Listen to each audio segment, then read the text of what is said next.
Hi, I'm Doug Kelsey, author of the Runner's Knee Bible.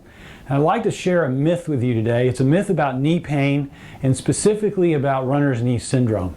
I'll explain the myth and what it means to you, and then I'll also share with you how you can solve the problem. So the myth goes something like this. If you have runner's knee syndrome, you very likely have weakness of a particular muscle in your leg called the VMO, vastus medialis oblique. And that muscle attaches to your patella, your kneecap here, and wraps around and comes up and attaches up on your femur. The thinking is that with the weakness and atrophy, that allows the patella to drift to the outside of your leg, creating pressure where it shouldn't. And that increased pressure creates pain. So the solution is to selectively strengthen the VMO, thereby pulling the patella over into its proper alignment, reducing the pressure on the outside of the knee, and thereby eliminating your pain. Now, the reason I call this a myth is I was fortunate enough to find out very early in my career, almost 30 years ago, that this story is just not true. And this is how I discovered it. I had a patient who had patellofemoral syndrome, or runner's knee. She had a laterally tracking patella, she had weakness and atrophy of her VMO, and she had anterior knee pain. My clinical instructor asked me what my plans were, how was I going to take care of her. So I explained. I was going to strengthen the VMO. That's what I was taught in school. He paused and he looked at me and he said, I'd like you to go to the library tonight, pull all the references you can on that, and come back tomorrow before you treat her.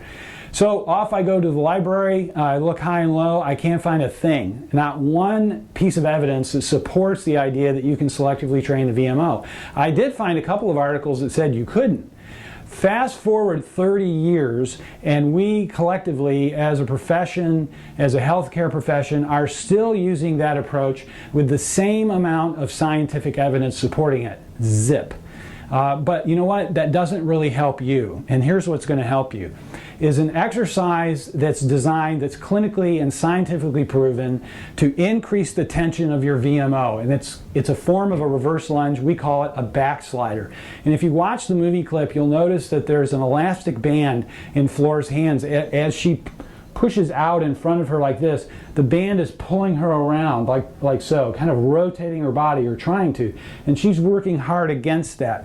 And that extra effort that she makes increases the activity of the VMO even more. We prove that in our own EMG studies of it. So now you have two things that help you properly train your leg.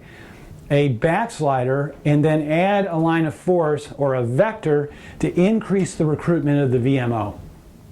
See, here's the thing, if you have runner's knee syndrome, there's a really good chance that you have atrophy and weakness of the VMO. But that's just a problem of runner's knee syndrome. It's not the problem. And if you want the whole story, the entire complex of what constitutes runner's knee, go to our site, runnerskneebible.com. So thank you very much for watching, and I really hope this helps you. I'm Doug Kelsey.